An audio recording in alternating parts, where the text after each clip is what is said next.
Okay, so welcome friends. So today we are going to discuss some questions which were asked right in UPSC, history optional. और अच्छी बात ये है कि questions you can से अपने सेट पैटर्न्स पे ही हैं and of course there are some questions related to map right map sites which are complicated, right? Some new experiments.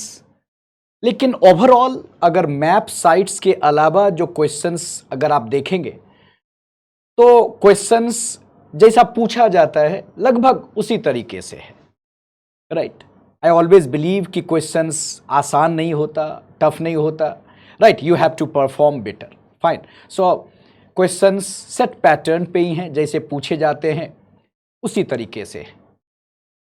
लेकिन मैप साइट्स राइट कुछ ज़रूर कॉम्प्लिकेटेड हैं और आउट ऑफ 20 साइट्स 5-6 थोड़े डिफ़िकल्ट राइट आप मान सकते हैं.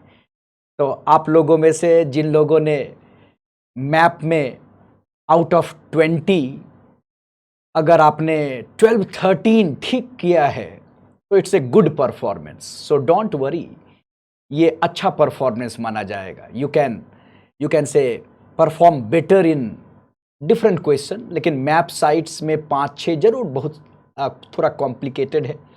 कुछ मार्किंग में भी डिफ़िकल्टी है. यूपीएससी के मार्किंग में भी you will feel that there is some variation. So today we will see some general outline of these questions. हम लोग देखेंगे कि हम लोग क्या क्या राइट इससे समझ सकते हैं, क्या क्या पैटर्न हम लोग समझ सकते हैं. And we will see the you can say answers of all right of all this questions also.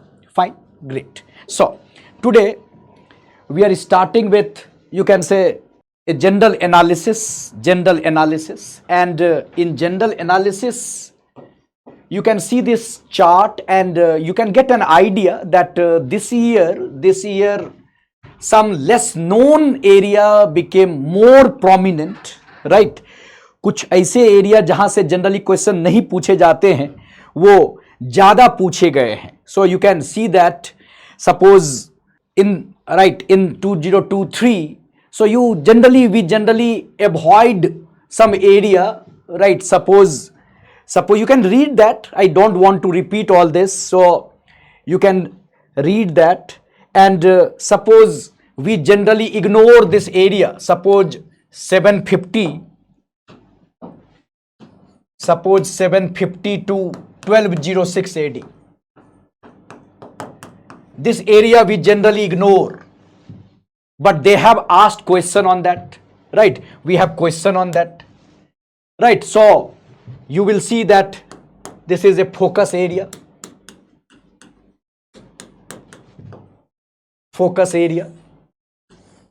So this area we generally ignore, but they have asked question. So suppose 18th century we generally ignore, but they have asked question. Fine. So these areas are prominent, they have asked question. And then of course you will see culture based question.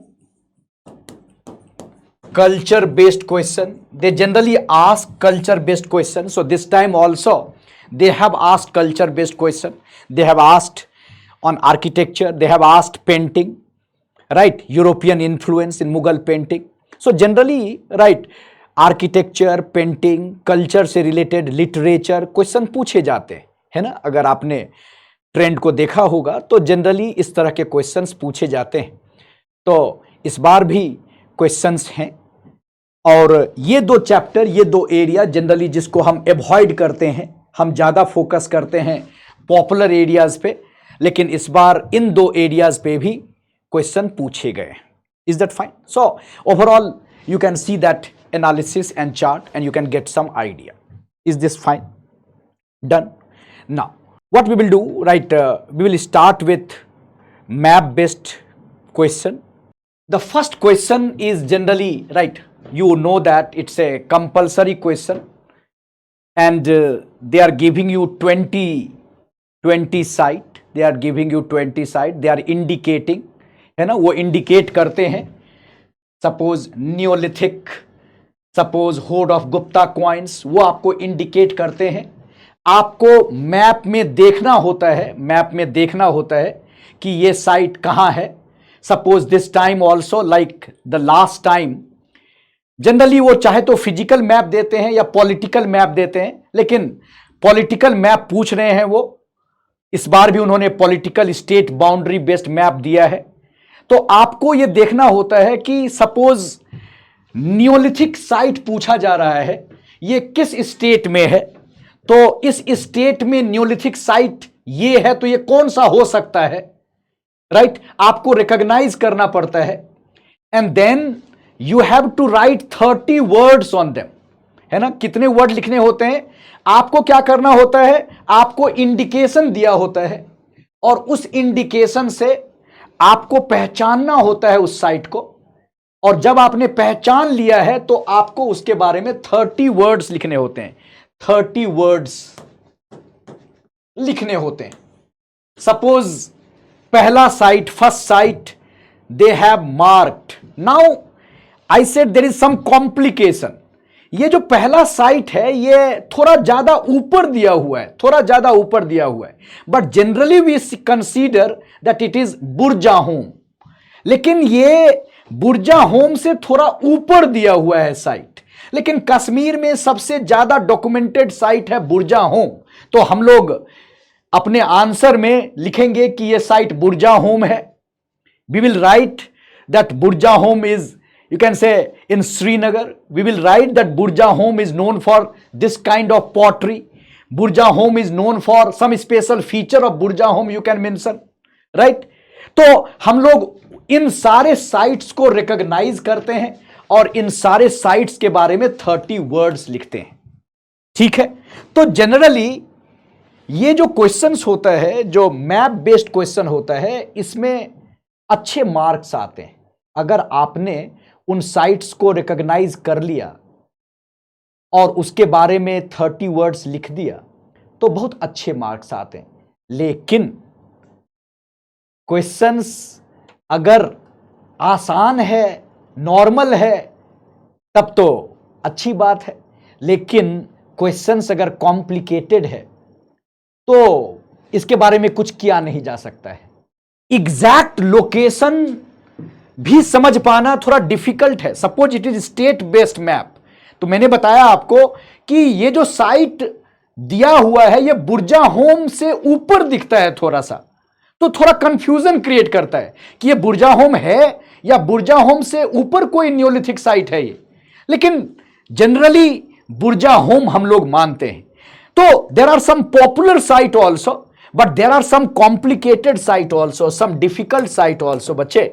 तो आप ये नहीं समझना है कि ये बहुत आसान था। Suppose they have asked site of mother and child terracotta figure, तो you have in Kannauj also you have this kind of terracotta figure, but ये कन्नौज नहीं दिखता है, it is in Bareilly. You will see that ये बरेली एरिया में अहिछत्र है। Suppose hoard of Gupta coin, hoard of Gupta coin ये राजस्थान का है, भरतपुर एरिया का है। So Bayana, suppose they have asked this kind of complicated question. Suppose मैंने बताया कि site of mother and child figure ये कॉम्प्लिकेटेड है। Suppose site of botanical remains ये कॉम्प्लिकेटेड है, लेकिन शायद ये लहुरा देव है, Kabir Nagar district. Suppose Harappan site with mud brick platform, ये अगेन कॉम्प्लिकेटेड है, ये कालीबंगा में मिलता है, लेकिन ये कालीबंगा नहीं दिया हुआ है, शायद ये ओजियाना है या बालाथल है। So you will see, suppose Mauryan reservoir site, you can easily guess it. It is, right, you know, Sudarsana Lake. So suppose capital of Maitrak dynasty, it is Vallabhi. Dockyard, it is Lothal. Suppose rock shelter, it is Bhimbetka. तो कुछ आसान है बच्चे, कुछ आसान है, लेकिन कुछ डिफिकल्ट भी है, कुछ डिफिकल्ट भी है, राइट। तो सपोज साइट ऑफ मुवार क्वाइल, इट इज कॉम्प्लिकेटेड, है ना। Suppose iron smelting workshop, it is complicated. Suppose it is in Maharashtra, iron smelting workshop, तो शायद ये नागपुर होगा। तो ये थोड़ा कॉम्प्लिकेटेड भी है, मतलब you can easily consider that out of 20, 6 to 7 out of 20, right, these are, you can consider it difficult this time, है ना। ये बात मैं पूरी ईमानदारी से कह सकता हूं कि out of 20, 6-7 are can be considered as difficult, लेकिन there are some popular site also, you have Bhimbetka, you have Lothal, right, you can say some way Maski, suppose megalithic stone site, you have Arikamedu, suppose सूर्य को समर्पित मंदिर स्थल, this is complicated, difficult, probably it is Shivpuri, right, in Madhya Pradesh, लेकिन ये थोड़ा complicated है। तो 5 से 6 तो कॉम्प्लिकेटेड है ही, 5 से 6 कॉम्प्लिकेटेड है ही, but 12, 13, 12 to 13 you can easily handle, right? So you would be interested in that, what should be the, right, what is the answer? See, we have tried to give you answer, but 2-3 हो सकता है कि exact ना हो, right, 2-3 में confusion है because of precision, because of exact, right, location of it, तो हो सकता है आपको 2-3 चेंज करना पड़े बाद में, राइट, लेकिन overall the answer of this question is, right, answer of this map based question, right, generally is this, right? So first is Burja home. So in this question, if you can see, right, question is, first is Neolithic site, it is Burja home. Then the second is Ahichhatra, second is Ahichhatra, not Kannauj, Ahichhatra would be the appropriate probably, right? Then third is Bayana, it is in Rajasthan, Gupta coins, hoard of Gupta coin, third is Bayana, right? Then fourth is, I told you it is complicated, it can be Lahura Dev, it can be Lahura Dev, right? तो 4th Lahura Dev होगा। There is a area called Sarethi in Faizabad, ये भी हो सकता है, but Lahura Dev can be. Then the 5th Kalibangan नहीं होना चाहिए, कालीबंगा बिल्कुल डिफरेंट साइट है, इट इज ओजियाना और Balathal. Then the 6th you can easily guess, 6th can be Mauryan reservoir site, Sudarshana lake, Girnar, ये शायद, ये भी इसका लोकेशन भी थोड़ा प्रॉब्लमेटिक है, लेकिन you can easily guess it, है कि नहीं, क्योंकि मौर्यन पीरियड में रिजर्वायर साइट सुदर्शना गिरनार में ही है। Then you have Maitraka dynasty का capital Vallabhi, you can easily guess this. Dockyard, Lothal, it can also be guessed. Then you have rock shelter, rock shelter is also Bhimbetka, Bhimbetka ही होगा वो। Then this can be slightly difficult to handle, right? Stone X factory, so it is probably Nevasa, it is probably Nevasa, but थोड़ा right ये questionable है, नेवासा भी हो सकता है। Then you have Satavahana inscriptional site Nashik, ये शायद सही होगा। Then you have Mauryan period, Ashokan period minor rock site, so minor rock inscription at Rajula Mandagiri और येरागुडी, सो Rajula मंदागिरी it is correct. Then Buddhist stupa, Nagarjun Konda or Amravati, Amravati can be more appropriate, Amravati. Then you have Mesolithic site, right, Mesolithic site, it is Renigunta. Then this is slightly difficult to handle, this is slightly difficult, but probably Nagpur region only. 15 Nagpur region also generally, and it is Naikund iron smelting workshop, Then you have megalithic site, Payampalli. Then you have temple, Sun Temple in Madhya Pradesh. So probably Shivpuri. Shivpuri, we have one Sun Temple, Shivpuri. Right? Shivpuri, Sun Temple we have in Sesai village. Then you have Roman factory, Arika Medu. Right, Roman factory site, Arika Medu, Tamil Nadu. Then we have a very interesting, right, three temple related to Bhakti saint, they say Pudukottai. So Pudukottai also is slightly difficult to handle. Then we have Maski, right? So megalithic stone site, Maski in you can say Karnataka, Maski, Karnataka. So these are some important site which they have asked, right? इसमें से कुछ ठीक भी हो सकता है, कुछ you will see हो सकता है कि कुछ इसमें से बाद में पता चले कि गलत भी है, लेकिन ये जनरली राइट हम आंसर मान सकते हैं, जनरली हम मान सकते हैं इसको answer. Is that fine? So I told you that if you are suppose if you have appeared, अगर आपने मेंस लिखा है और out of 20 you are comfortable with और यू हैव मार्क्ड 12 और 13 correct, so it's a very good performance, it's a very good performance, है ना? तो बहुत परेशान होने की बात नहीं है. मैप डिफ़िकल्ट जरूर है, मैप डिफ़िकल्ट जरूर है. अगर कोई कहता है कि बहुत आसान है तो मेरे अनुसार सही नहीं कह रहा है, 5-6 कॉम्प्लिकेटेड है. डन? ओके. तो this is right the answer of the question 1 and you have to write 30 word on them, so that is easy, right? Suppose you have prepared, so अगर if recognize कर लेते हो तो 30 words उस पर लिखना बहुत difficult नहीं है. Fine, done. Now I am giving you some idea about some different question, right? So you can see that we have now some question also in ancient India. If you can see that suppose in question number 2, so there is A, there is B, there is C. So idea is if you are comfortable with all these, then only you can attempt.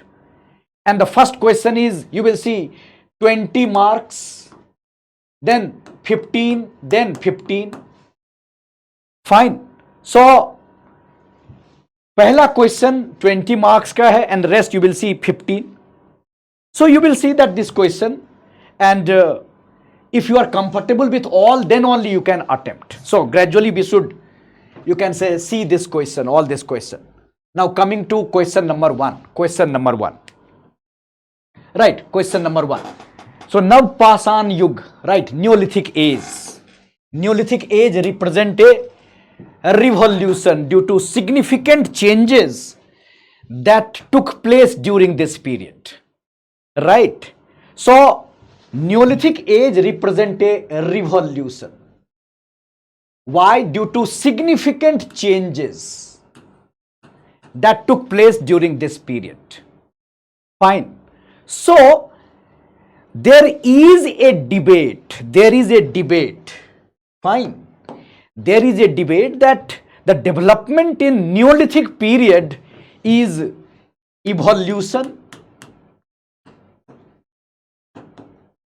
or a revolution. Evolution or a revolution. So development in Paleolithic age was evolution. Development in Mesolithic age, right, was evolution. But development in Neolithic age was revolution. Why? Because of the implication. Right? Neolithic age, according to God and Child, right, represent a revolution. क्यों revolution है? There were some changes. So you will introduce first what is Neolithic age, है ना? पहले introduction लिखेंगे, simple introduction लिखेंगे कि Neolithic age क्या है. and you have some important sites also of Neolithic age, starting with northwest Kashmir Valley, Belan Valley, then we have northeast, we have south, some Neolithic sites we have. You can use a map also. तो हम लोग पहले एक introduction लिखेंगे, neolithic age क्या होता है, and then in neolithic age there were some significant changes, and on the basis of those changes Gordon Childe considered it as a revolution. तो न्यूलिथिक एज में ऐसा क्या हुआ कि इसको रिवॉल्यूशन कहते हैं, इसको इवोल्यूशन नहीं कहते. कुछ लोग कहते हैं कि ये चेंजेस बहुत ग्रेजुअल हुए, these changes were very gradual, so it cannot be called a revolution. These are evolutionary in nature, but some historians they consider that it was revolutionary. सो कौन कौन से चेंजेस हुए थे न्यूलिथिक पीरियड में? तो Neolithic period में changes में सबसे पहला चेंज हुआ था agriculture, cultivation. You have evidence of agriculture in Mehrgarh, Koldihwa, Lahuradewa, है ना. Then in you can say in neolithic age we have suppose polished, right, you know, stone, polished stone we have, stone making, polished stone we have. So stone tools now became better. Then you have, right, in this period pottery making also, pottery making भी इस period में शुरू हुआ, and it also changed the technology. So there was technological progress also, technological progress, है ना. तो इन सब की वजह से, एग्रीकल्चर के आने की वजह से, you will see that there was settled life, stability आ गई, सेटल्ड लाइफ आ गया, स्टेबिलिटी आ गई, है कि नहीं. तो न्यूलिथिक पीरियड में एग्रीकल्चर, राइट, पहला डेवलपमेंट है. पॉलिश्ड स्टोन टूल्स एक डेवलपमेंट है. Technological progress, wheel, right, pottery making, ये भी एक मेजर डेवलपमेंट है. और सबसे इंपॉर्टेंट डेवलपमेंट, सेटल्ड लाइफ हो गया, राइट, स्टेबिलिटी आ गई. तो इन सारे चेंजेस की वजह से कहा गया कि ये जो डेवलपमेंट है न्यूलिथिक पीरियड में, ये इतना ज्यादा इंपॉर्टेंट है कि इसको रिवॉल्यूशन कहा जाए. सो गॉर्डन चाइल्ड ने कहा कि 3 ही रिवॉल्यूशन हुए थे ह्यूमन हिस्ट्री में. एक तो न्यूलिथिक रिवॉल्यूशन, एक इंडस्ट्रियल रिवॉल्यूशन, और बाद में जाके आईटी रिवॉल्यूशन भी हुआ, है ना. हम लोग उस रिवॉल्यूशन के पार्ट रहे, है कि नहीं. तो जैसा इंडस्ट्रियल रिवॉल्यूशन का इंपैक्ट हुआ, उससे शायद ज्यादा एग्रीकल्चरल रिवॉल्यूशन का इंपैक्ट हुआ, राइट. तो on that basis, on this, right, basis of, on the basis of this significant changes, neolithic age represent revolution. Fine. तो हमें इस बात को कहना है, और चूंकि एग्जामिन है, चूंकि एग्जामिन भी कहा गया है, तो हमें बताना है कि कुछ लोग कहते हैं कि ये चेंजेस बहुत स्लो थे, वाइड स्प्रेड थे, तो ये चेंजेस रिवॉल्यूशनरी नहीं होके इवोल्यूशनरी थे, ऐसा मानते हैं. लेकिन ज्यादातर लोग इसको रिवॉल्यूशन मानते हैं, right. So how we can start this? You can use this kind of introduction, that the term Neolithic Revolution was used by V. Gordon Childe in his book Man Makes Himself, and he used this word mainly to highlight the revolutionary significance of beginning of agriculture, right. And you can give example of beginning of agriculture, its impact. Then according to Burkett, this age was not only important for agriculture, there were some other characteristics, suppose domestication of animal, polishing of stone tools, manufacture of pottery. So these are also some significant changes. These are significant changes. And what was the impact of these changes? what was the impact of these changes, and these changes led to, you can say, change in our polity, change in our, of course, economic life, social life. So how it influenced our life, and these influences were so important that it was considered as a revolution. Fine. So this way we can handle this question. Is that fine? So is it all right? This is not very difficult question, right? हमें बताना है कि Neolithic revolution जो word है वो किसने use किया, ये बताना बड़ा जरूरी है. Suppose if you are not writing it that neolithic revolution शब्द किसने यूज किया, तो you are missing something, right? ये थोड़ा ठीक नहीं होगा. Then it was not only an agricultural revolution, it was technological revolution also. Technological progress भी हुआ था. And you can always show some Neolithic site on your map. हम बुर्जा होम को, गुफ कराल को, राइट, हम बेलन वैली के कुछ साइट्स को, साउथ के कुछ साइट्स को, मेहरगढ़ को दिखा सकते हैं, नॉर्थ ईस्ट के कुछ साइट्स को दिखा सकते हैं कि how, right, they all represent this revolution. Fine. So this is question number 1. Then coming to next question. Now, in this question again, the Indus Saraswati cultural zone. Indus Saraswati cultural zone. It exhibited both homogeneity and diversity. Right? So, how you can develop this answer? You have to write that how there were many zones in Indus Valley civilization. There were many cultural zones. And of course, this Indus Saraswati cultural zone, which is, right, also called Ghaggar Hakara, right, zone, Indus Saraswati cultural zone, was also one of the zone, है ना? Indus Valley civilization में बहुत सारे cultural zone को अब बताया जाता है. एक जोन जो सबसे इंपॉर्टेंट जोन था इंडस वैली सिविलाइजेशन का, राइट, उसको कहते हैं Indus Saraswati cultural zone. Fine. Now आपको ये बात पता होगा कि शुरुआती दिनों में जब इंडस वैली सिविलाइजेशन का पता चला तो जनरली हम लोग होमोजेनिटी प्रिंसिपल को मानते थे. हम लोग कहते थे कि जितनी भी साइट है उसकी टाउन प्लानिंग एक जैसी है, सोसाइटी एक जैसी है, इकोनॉमी एक जैसी है. So initially we started appreciating homogeneity principle, homogeneity thesis. लेकिन आपको पता है कि पहले हमारे पास 2 साइट थे, धीरे धीरे बढ़ता गया ये साइट. अब तो we have 1000+ Indus valley site. तो जैसे जैसे इंडस वैली सिविलाइजेशन के बारे में, हड़प्पन कल्चर के बारे में हमारा आइडिया बढ़ता गया तो हम कंफ्यूज होने लगे.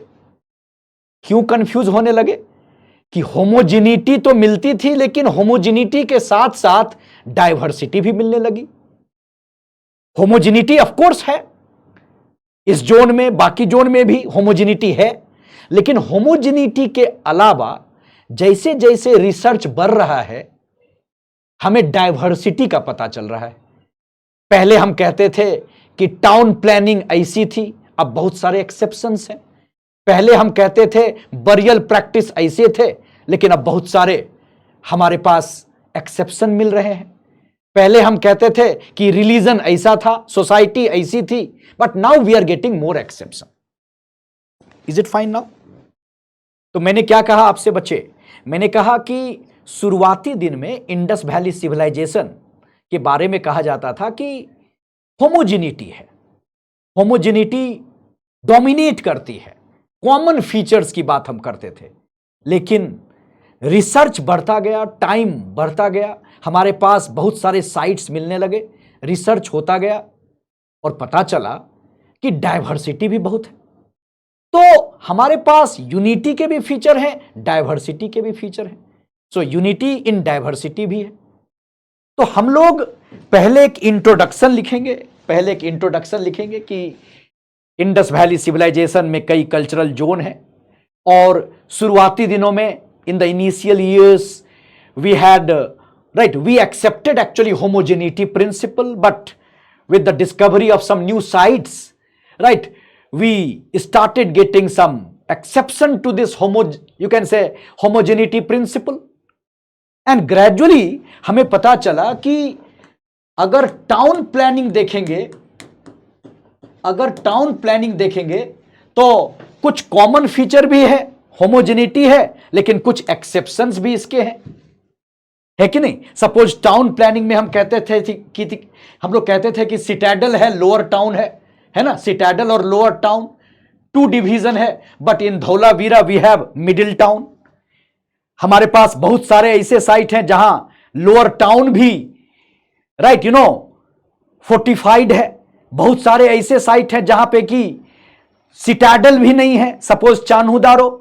तो हमारे पास जब हम टाउन प्लानिंग देखते हैं, इकोनॉमी देखते हैं, सबसिस्टेंस बेस देखते हैं, टेक्नोलॉजी देखते हैं, हम सोशल लाइफ, रिलीजियस लाइफ देखते हैं, बरियल प्रैक्टिसेस देखते हैं, so we see homogeneity also, but we see exceptions also, अपवाद ऑल्सो। हमारे पास डाइवर्सिटी भी मिलता है, टाउन प्लानिंग में डाइवर्सिटी मिलता है, सबसिस्टेंस बेस में डाइवर्सिटी मिलता है, यूज ऑफ टेक्नोलॉजी में डाइवर्सिटी मिलता है ना। तो हर एक एरिया में ये होमोजेनिटी भी है और डाइवर्सिटी भी है। तो हमें दोनों को बताना है कि होमोजेनिटी कहां कहां मिलता है जनरली, और डाइवर्सिटी कहां कहां मिलता है। तो that we have to highlight, is it fine? Right, for example you can use this, right, that you can give some introduction.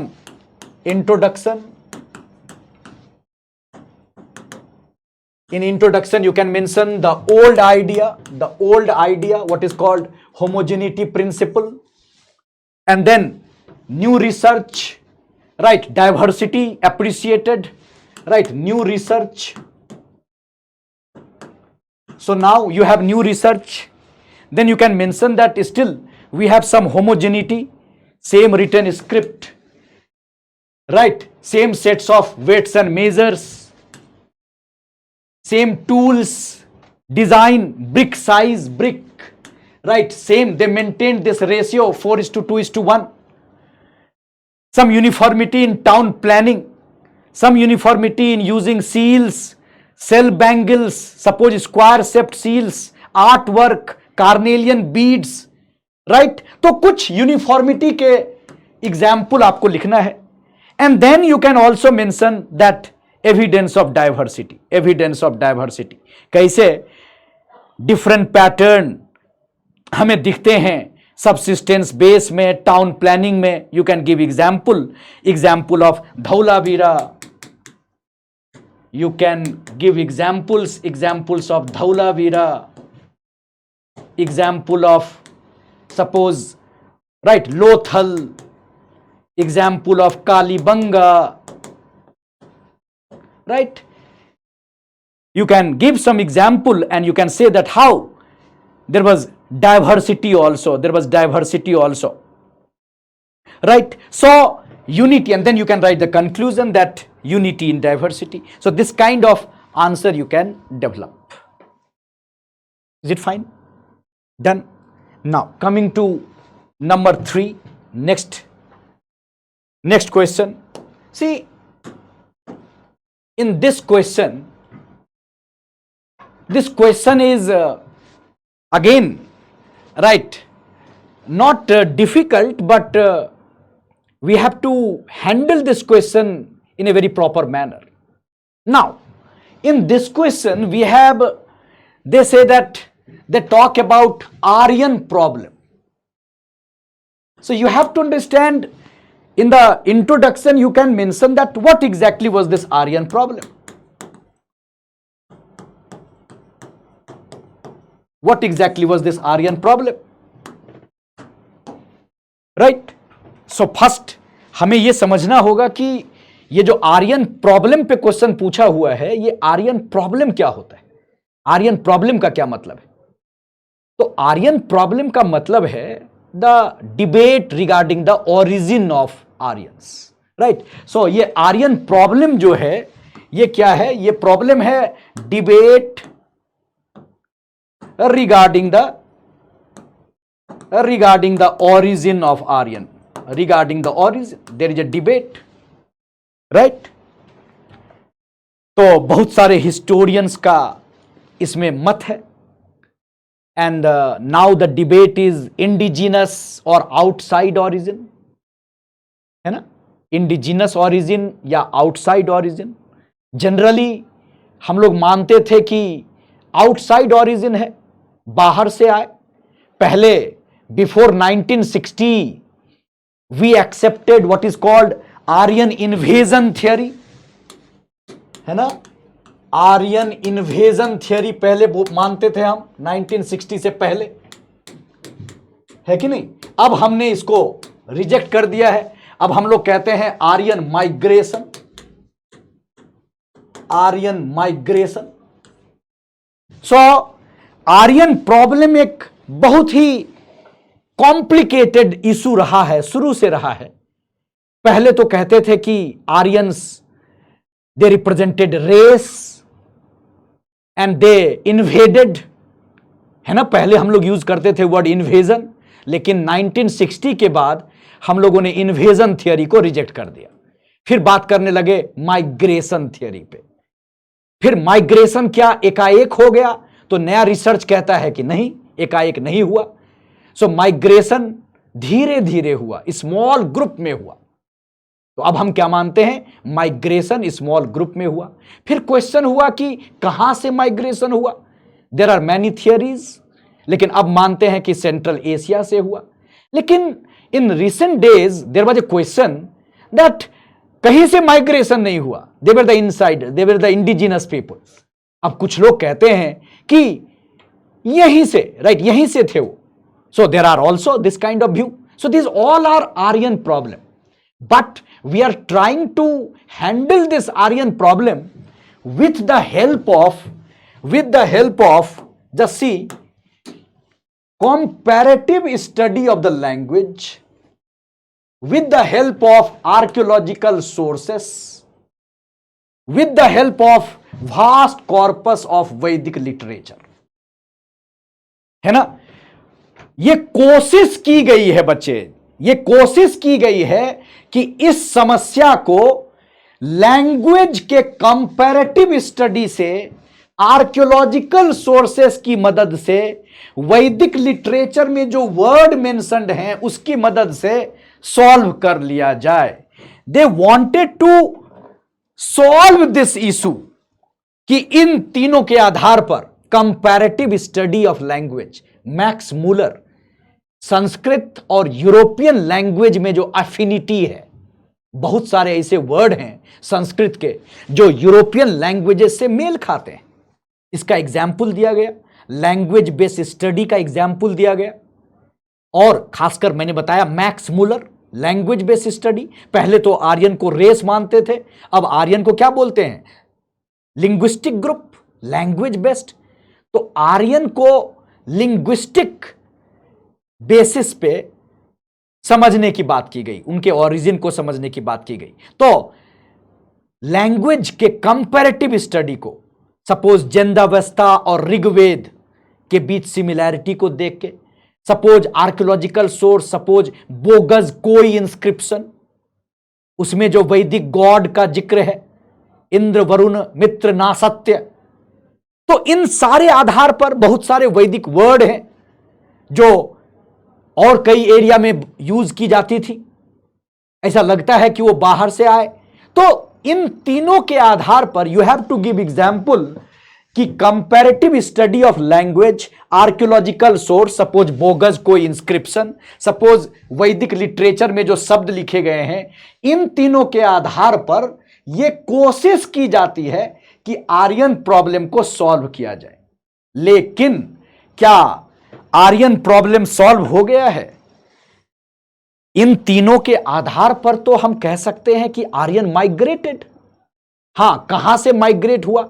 Central Asia से या ईस्ट यूरोप से या जर्मनी से, कहां से माइग्रेट हुआ? These are some questions, but whether we have handled this, क्या हमें जवाब मिल गया है? कुछ नए नए रिसर्च हैं जो इंडिजिनस ओरिजिन की बात करते हैं, है कि नहीं?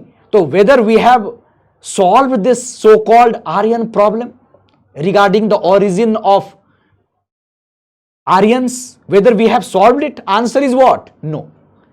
Answer है कि अभी भी conclusion नहीं है. There is no concrete conclusion. है कि नहीं? तो we have to write in conclusion that there are different view, but still we are not getting concrete evidence. So this problem is still a major issue. But recent days में कुछ progress हुए हैं, historians they are working on it. हो सकता है हम लोग कुछ दिनों के बाद बात करने लगे कि आर्यंस यहीं के थे, हो सकता है कि नहीं? इसको नकारा नहीं जा सकता, लेकिन अभी ये नहीं कहा जा सकता. I hope you are getting it. तो हमें एक इंट्रोडक्शन लिखना है, हमें बताना है कि आर्यन प्रॉब्लम क्या है, हमें बताना है कि आर्यन प्रॉब्लम को सॉल्व करने के लिए 3 इंपॉर्टेंट राइट बेस है: comparative study of language, archaeological source and use of some words in vast Vedic literature. और इन सब के बेसिस के आधार पर there are some views regarding origin of Aryans, and now we consider that Aryans migrated in small numbers, small groups, and they they represent a linguistic group, है ना? ये हम लोग मानते हैं. यूपीएससी में प्रीलिम्स में भी एक बार क्वेश्चन जीएस में पूछा हुआ था कि आर्यन शब्द का मतलब क्या होता है.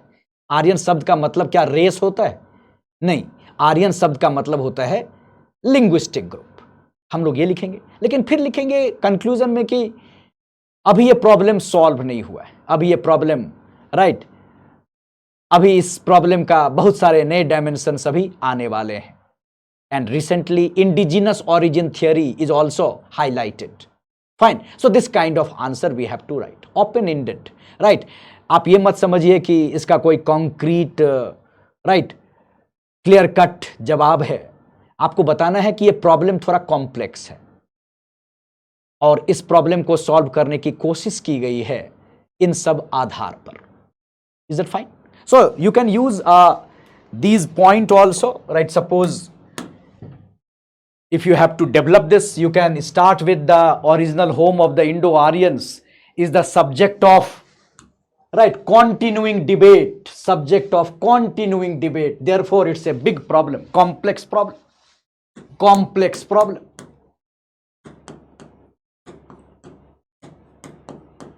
ना complex problem है. And this debate is among the philologists, linguists, historians, archaeologists. And the dominant view is that the Indo-Aryans came to the subcontinent as immigrants. So now we believe migration theory. Generally the dominant view is migration theory. But this theory is also not complete because we don't know when they migrated. Right? When they migrated, we don't know. Now some new view is that Indian scholars suggest that they were indigenous to subcontinent. You must be knowing that there is an opinion of Tilak, Dayanand Saraswati, Penka, some German scholar also. So बहुत सारे views हैं. Right? You can mention those views, different views, and you can mention that how these views were dependent on 3 parameters: linguistic approach, archaeological approach, then Vedic text. So these views, and then we can also write the conclusion that today most historians have discarded the idea of Aryan invasion. Right, but finally you can mention that there is no consensus. There is no consensus on the routes or the timing of this migration. है ना? अगर migrate हुए थे तो कब हुए थे, क्या उनका रूट था, क्या ये क्लियर है? नहीं है. तो हम कैसे माइग्रेशन को ही मान ले? तो जैसे पहले इन्वेजन को नहीं मानते थे, हो सकता है आने वाले दिन में माइग्रेशन थियरी को भी रिजेक्ट कर दिया जाए and we can go for indigenous origin. So this is Aryan problem. I hope you understand it and you can handle this. Fine? Done?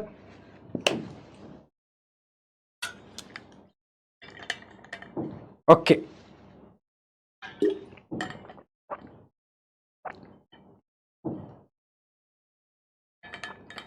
Now, coming to next question. Now, in next question, you have question on Sangam literature. Question on Sangam literature. They act as a window into the social and cultural tradition of ancient and South India. But question is how far, whether the Sangam literature is enough or we are also dependent on some new sources. How far? कहां तक सहायक है. So mainly Sangam literature, but we have other sources also. तो हम लोग क्या क्या लिखेंगे इसमें? हम लोग पहले बताएंगे कि संगम लिटरेचर क्या है. संगम लिटरेचर क्या है? How it's an important source you can mention about. Right, आप बात कर सकते हैं कि संगम लिटरेचर 3 संगम में डेवलप हुआ. Ettuthogai, Pattu, Pathinenkilkanakku, Silappatikaram, Manimekalai, Seevaga Chintamani. So these are vast set of literature. We have Kurals. So हम उन सब का यूज करते हैं to know about the social trends, to know about the cultural trends, even the political economic trends. तो Sangam literature एक important source है society और कल्चर को जानने के लिए, एंसेंट तमिल कल्चर को जानने के लिए, एंसेंट तमिल सोसाइटी को जानने के लिए. हम उसका एग्जाम्पल देंगे और फिर हम बताएंगे कि उस टेक्स्ट के आधार पर सोसाइटी और कल्चर में क्या क्या फीचर्स हैं, है ना. क्या वर्ना सिस्टम थी, किस गॉड को वो पूजते थे, महिलाओं की स्टेटस क्या थी, स्टेटस ऑफ विमेन क्या थी, है कि नहीं. तो ये सारा डिटेल्स हमारे पास है, लेकिन we are not dependent on only Sangam. We have some Greek sources also, है कि नहीं. आपको पता होगा कि सम पांड्य रूलर के बारे में ग्रीक सोर्सेस भी बताती हैं, विमेन रूलर के बारे में. तो हमारे पास ग्रीक सोर्सेस भी हैं, हमारे पास कुछ इंस्क्रिप्शंस भी हैं, है कि नहीं. Even you will see Kharavela का जो इंस्क्रिप्शन है, Hathigumpha. Then you have some other inscriptions recently found. इसके अलावा हमारे पास अशोकन एडिक्ट्स में भी इस एरिया के बारे में कुछ आइडिया मिलता है. तो हम केवल संगम लिटरेचर पर डिपेंडेंट नहीं है, लेकिन मेन सोर्स संगम लिटरेचर है. So we have to talk about their society, their culture, their cultural tradition. और अगर आप लोगों को आइडिया है कि संगम लिटरेचर के बेसिस पर सोसाइटी, कल्चर, इकोनॉमी को जानने के लिए तिनाई कंसेप्ट है, जोन कंसेप्ट है, तो आप इस क्वेश्चन को हैंडल करने के लिए you can easily use this kind of table, है ना. सो संगम लिटरेचर में अलग अलग जोन में कौन रहते थे, कौन से different class. So we have different class, अलग अलग क्लास अलग अलग एरिया में रहते थे. उनका प्रोफेशन क्या था, उनके सेटलमेंट को क्या कहते थे, उनकी मेन डीटी क्या है ना, अलग अलग जोन में. उनका फूड हैबिट्स क्या था, राइट. तो आप सोसाइटी में स्टेटस ऑफ विमेन और क्लास सिस्टम के बाद आप you can use this table also to explain, right, different aspect of society and culture, right. Different class का जिक्र है, डिफरेंट डीटी का जिक्र है, और सबसे इंपॉर्टेंट बात, अलग अलग जोन में अलग अलग क्लास इंपॉर्टेंट थे, अलग अलग प्रोफेशन इंपॉर्टेंट था, अलग अलग डीटी इंपॉर्टेंट थे. तो हम लोग एक यूनिफॉर्म, राइट, एक जनरल आंसर नहीं लिख सकते. तो संगम लिटरेचर के आधार पर हम we can easily, right, reconstruct the features of, you can say, society and culture. So you can use this kind of table also, right? Generally हम लोग for general studies also we are using this kind of table. So आप इन सारे tables को भी you can use it. Fine. So this area is a popular area. Generally वो question पूछते हैं संगम literature से, generally वो पूछते हैं. Right. Now next question is Maurya युग में, right, analyze the contours of imperial ideology as exhibited during the Mauryan period, right? Contours of imperial ideology, right? So you can start with your answer that how Mauryan is, you can say, state represent an empire. ये term use होता है कि नहीं? Empire, Mauryan empire, है ना? तो हम बताएंगे कि कैसे इंपेरियल आइडियोलॉजी मौर्यन रूल से एक imperial empire, imperial ideology exhibit होती है. ये एम्पायर कहा जाता है मौर्यन एम्पायर को, राइट? मौर्यन पीरियड को एम्पायर वर्ड बताया जाता है. एम्पायर मेकिंग शुरू हुई. इंपेरियल आइडियोलॉजी का मतलब क्या? Dominant. So imperial ideology you can see in their expansion policy, in the expansion. Imperial ideology कैसे दिख सकती है? You can give example of expansion. Imperial ideology you can also establish. कैसे कह सकते हैं? उनके एडमिनिस्ट्रेशन को देख के, how there was centralization and decentralization, right? तो जो मौर्यन ब्यूरोक्रेसी थी, है ना, मौर्यन ब्यूरोक्रेसी, वो बताती है imperial ideology, how there was centralization, how there was control. Then Saptanga theory of state, सप्तांग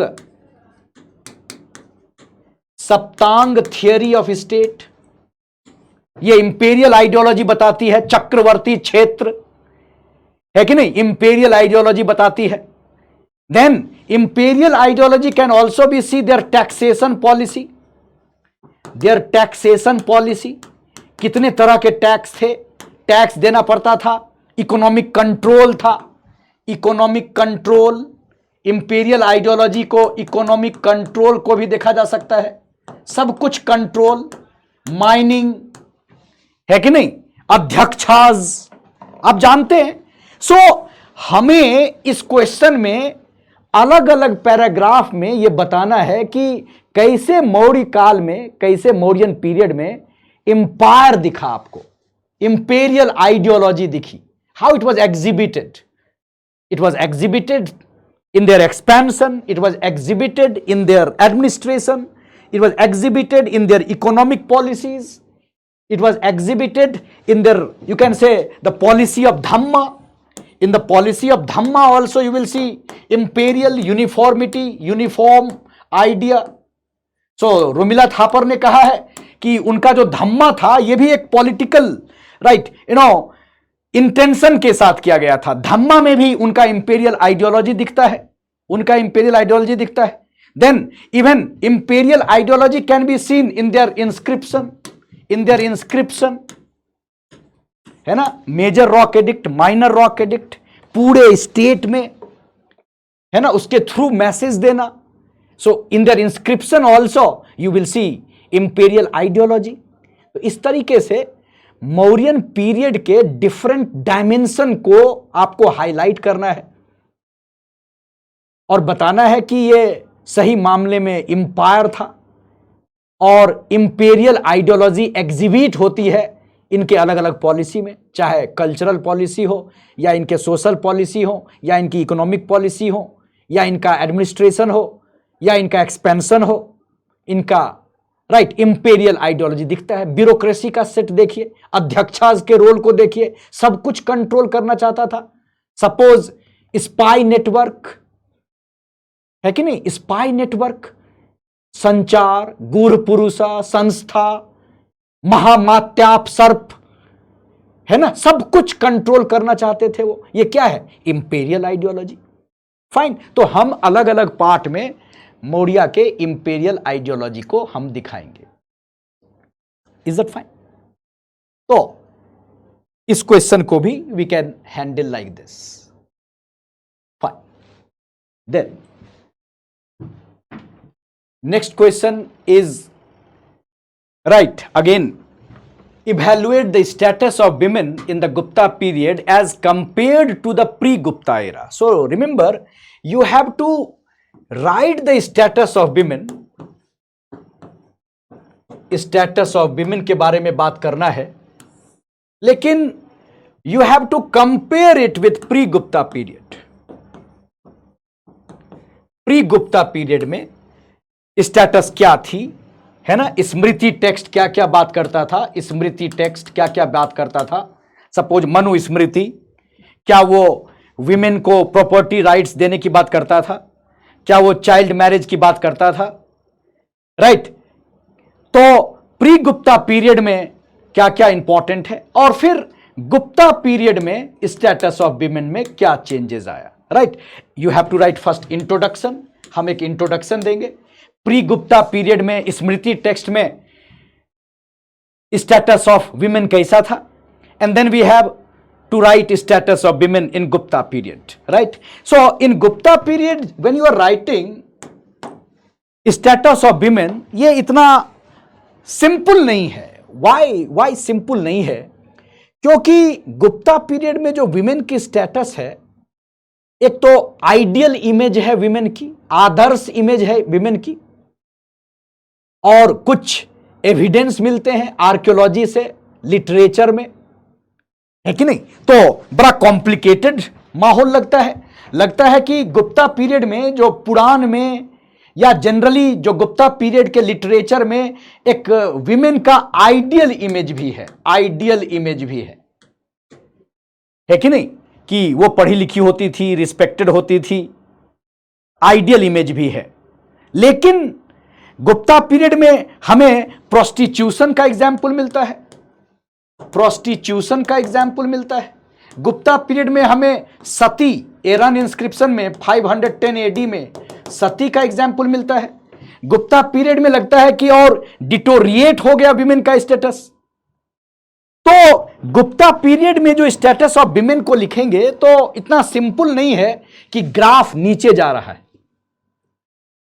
हमारे पास गुप्ता पीरियड में विमेन को राइट डिफरेंट आर्ट में, डिफरेंट टेक्नोलॉजी में ट्रेंड भी बताया गया है, इकोनॉमिकली इंडिपेंडेंट भी बताया गया है कि नहीं?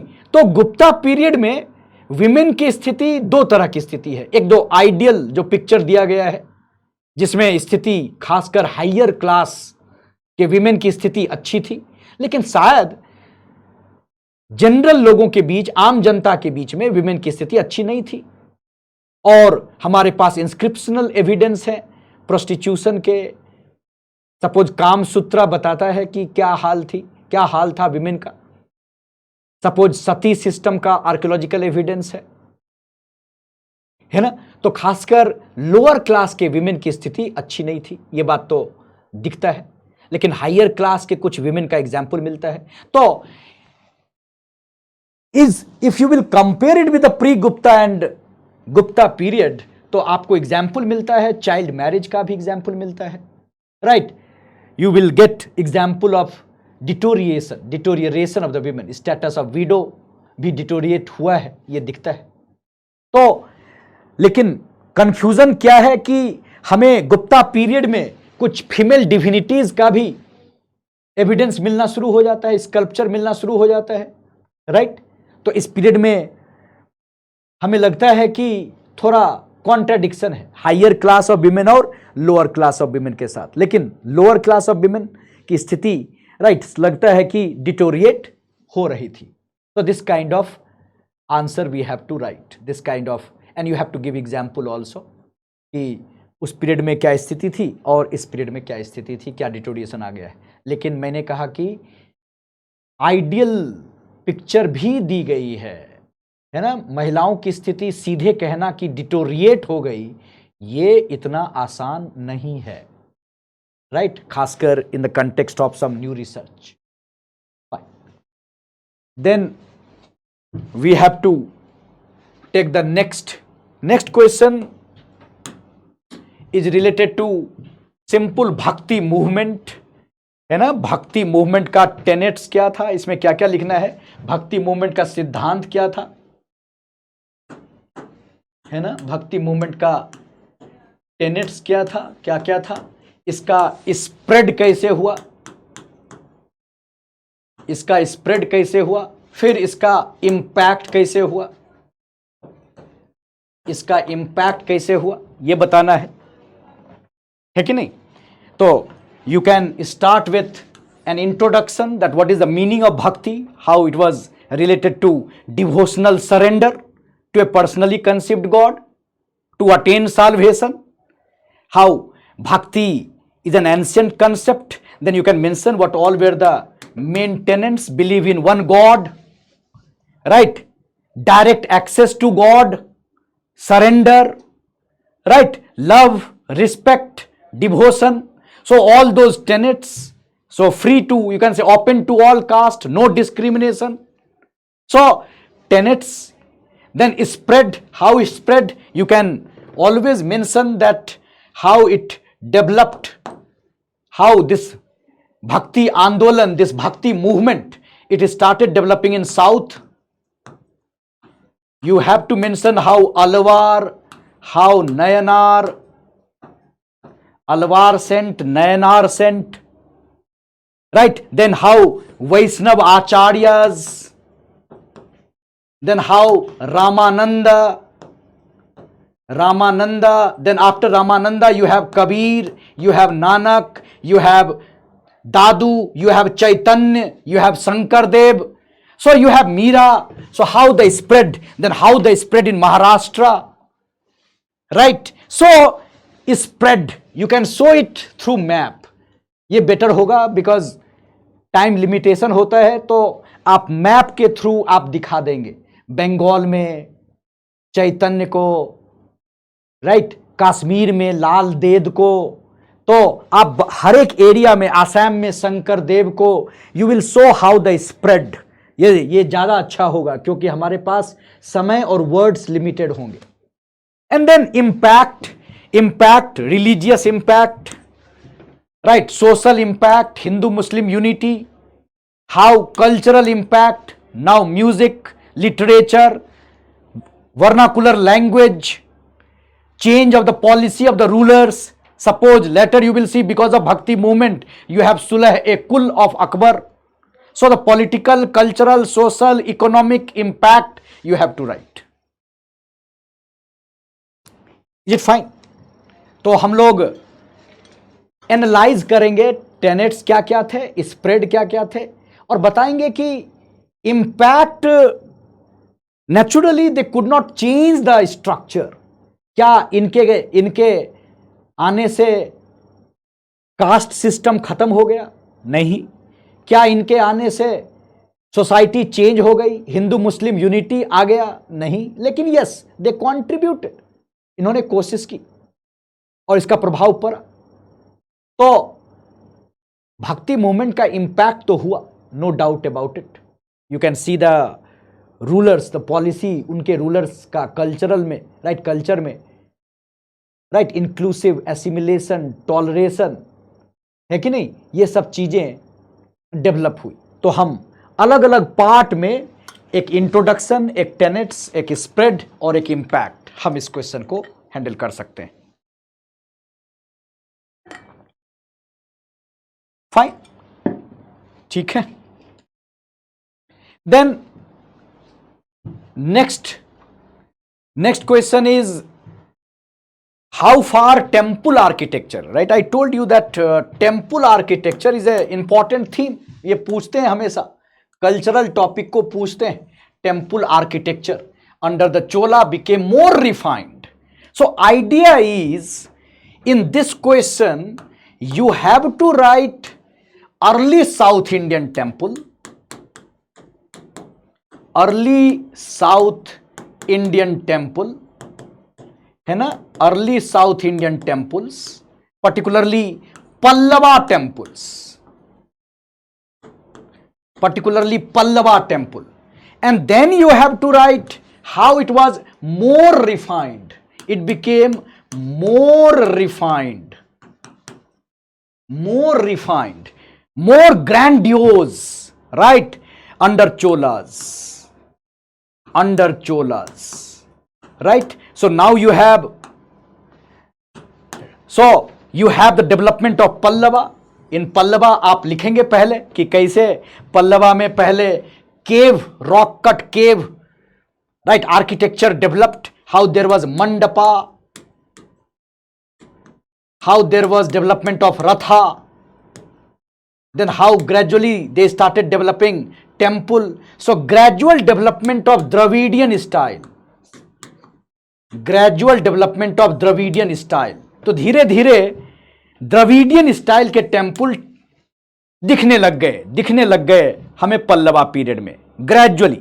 लेकिन जब चोल पीरियड आता है तो टेम्पल के जो आर्किटेक्चर है वो ज्यादा रिफाइंड दिखता है आपको. यू विल सी दैट विमान नाउ बिगर. सपोज बृहदेश्वर टेम्पल, विमान बहुत ऊंचा बनने लगा, ग्रैंडियोज.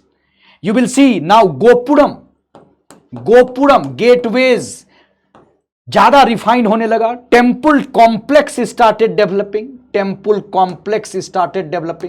है ना. एक बहुत बड़े, राइट, स्ट्रक्चर बनते थे, गोपुरम होता था, टेम्पल होते थे. Then you will see that how, right, better, how you will see that Dravidian temple reached its climax under Cholas. इसका मतलब पल्लव के पीरियड में द्रविडियन टेम्पल बनने शुरू हुए धीरे धीरे, है ना. धीरे धीरे पल्लव के पीरियड में पहले मंडप, फिर रथ, धीरे धीरे स्ट्रक्चरल टेम्पल. तो पल्लव के पीरियड में temple architecture, Dravidian temple architecture बनना शुरू हुआ. लेकिन better vimana, bigger vimana, better gopuram, bigger gopuram Chola period में. You will see Chola period आते आते टेम्पल एक टेम्पल कॉम्प्लेक्स हो गया.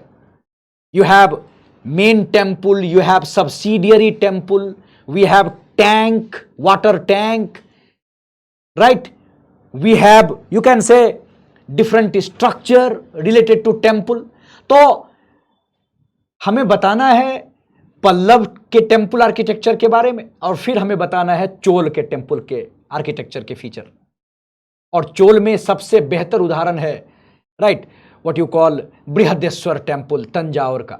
You have some early Chola temples also at Narthamalai, suppose Vijayaleshwar temple. लेकिन सबसे बेहतर एग्जाम्पल है, राइट, बृहदेश्वर टेम्पल, तंजावुर वाला. तो हमें इन दोनों को बताना है. So how far temple architecture under the Chola became more refined and grandiose as compared to early South Indian temple architecture. You can draw also, है ना. आप ड्रॉ भी कर सकते हैं, दिखाएंगे कि विमान क्या होता है, गोपुरम क्या होता है, गर्भगृह क्या होता है कि नहीं. टेम्पल कॉम्प्लेक्स का क्या कॉन्सेप्ट है द्रविडियन आर्किटेक्चर में, और कैसे चोला पीरियड आते आते best Dravidian architecture, temple architecture का हमें एग्जाम्पल मिलना शुरू हो जाता है, राइट. अब ज्यादा रिफाइंड होता है, ज्यादा बेटर होता है, right. Okay, so this question also you can handle. Then suppose now, is it correct to say that the post Gupta period was remarkable for the expansion of religious cult? So yes, post Gupta period, you have to write how post Gupta period you can see that there was expansion of religious cult,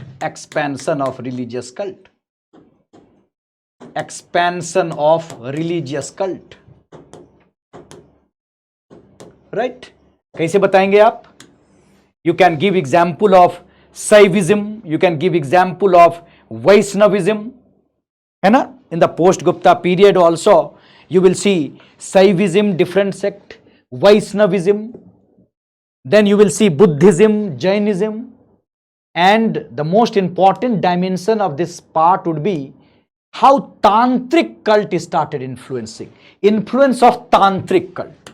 Influence of Tantric cult, है ना। हमें यह बताना है कि कैसे early medieval period में या पोस्ट गुप्ता पीरियड में तांत्रिक कल्ट ने हर एक धर्म को इन्फ्लुएंस करना शुरू कर दिया।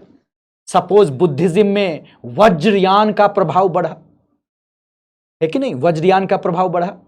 उसी तरीके से आप देखोगे कि राइट, बहुत सारे टेम्पल्स जो ब्राह्मणिकल टेम्पल बनने लगे, उनमें तांत्रिक कल्ट का प्रभाव पड़ा। 64 योगिनी टेम्पल, है ना, 64 योगिनी टेम्पल राइट बनना शुरू होता है, योगिनी टेम्पल। तो पोस्ट गुप्ता पीरियड से ही एग्जाम्पल मिलना शुरू हो जाता है। अर्ली मिडिवल इंडिया में भी राइट मिलना शुरू हो जाता है। भक्ति से रिलेटेड, भक्ति ट्रेडिशन भी से रिलेटेड भी डेवलपमेंट शुरू हो जाता है इस पीरियड में।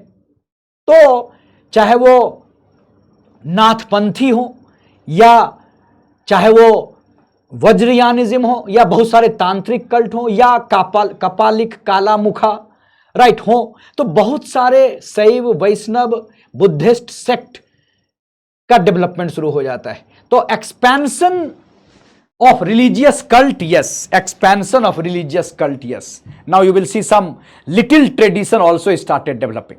So not only great tradition, little tradition का भी development शुरू हो जाता है right post Gupta period में। So this kind of, and you have to give example, है ना, हमें थोड़ा उसमें content add करना पड़ेगा। डन, तो हम इन सब चीजों को लिखेंगे। तो core of the answer would be how tantricism started influencing, how tantricism started influencing different religion and there was growth of religious cult. Fine, now next, now coming to medieval India right portion, suppose discuss the various proponents of Indian feudalism. Now these are right, simple question to handle, because you have to write the what is feudalism introduction, right, and you have to write different proponents. So you have to introduce what is feudalism and how feudalism was explained, different proponent, how feudalism was explained by right, suppose Professor R.S. Sharma, how feudalism was explained by B.N.S. Yadav, right, how feudalism was explained by right Harbans Mukhia,